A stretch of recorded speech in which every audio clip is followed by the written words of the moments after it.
اما آیا همه با ایشون هم فکرن؟ بذارید ببینیم مردم چی میگن.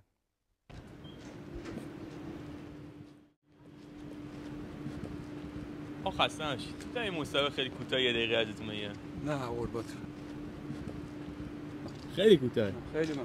سوال اینه که به نظر شما سنت یعنی چی؟ سنت اصیل بودن، پاک بودن، درست بودن.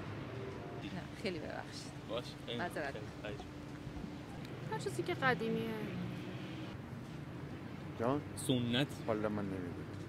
الان من تمرکز ندارم، بعد مثل این برنامه تلویزیونی می-نوشتی قبلش بهم میگفتی رو میخوندم شهرونده. یعنی آیین‌های گذشته. آداب و رسوم گذشته رو میاد سنت، که آداب و رسوم معمولاً یه چیزیه که باعث پیشرفت میشه از نظر معنوی، نه فقط نظر مادی.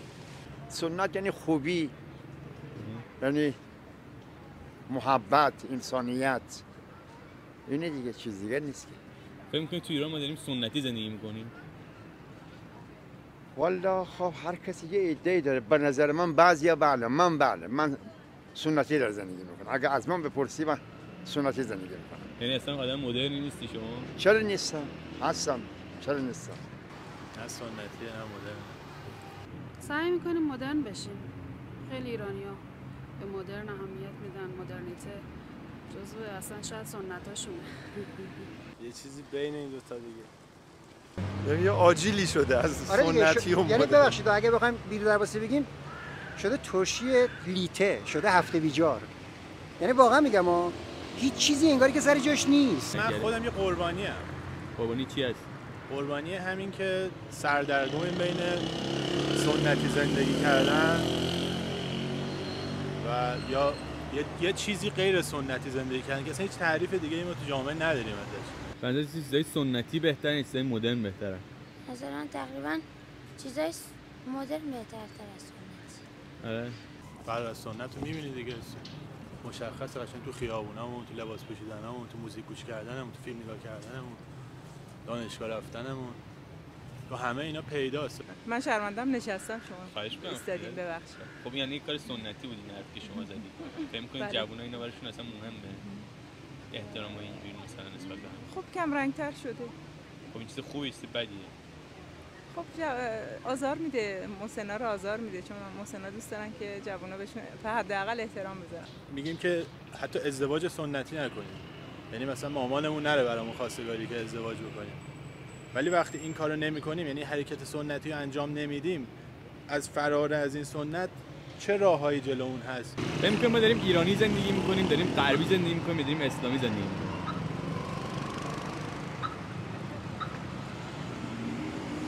پیتزای قرمه سبزی شنیدی ها؟ تفکرمون غربیه، خودمون ایرانی، همه چی رو هم قاطی کرد. آدم غیرتی هستی؟ تقریبا.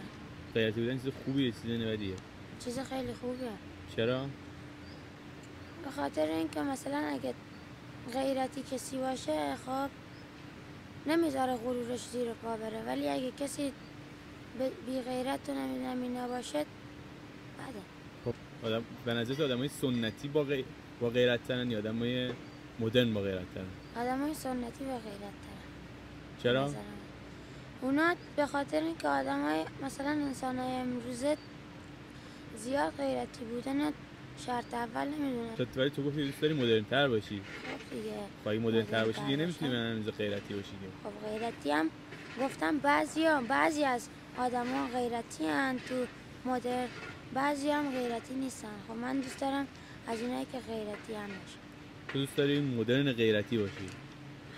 جفتشون اشکالات خاص خودشو دارن. بالاخره ما دنبال یک شاید مدینه فاضله هستیم برای ایران. خب مدینه فاضله تو از چه جنسیه؟ یعنی مدرنیته است سنتی هیچ کدوم قاعدتا.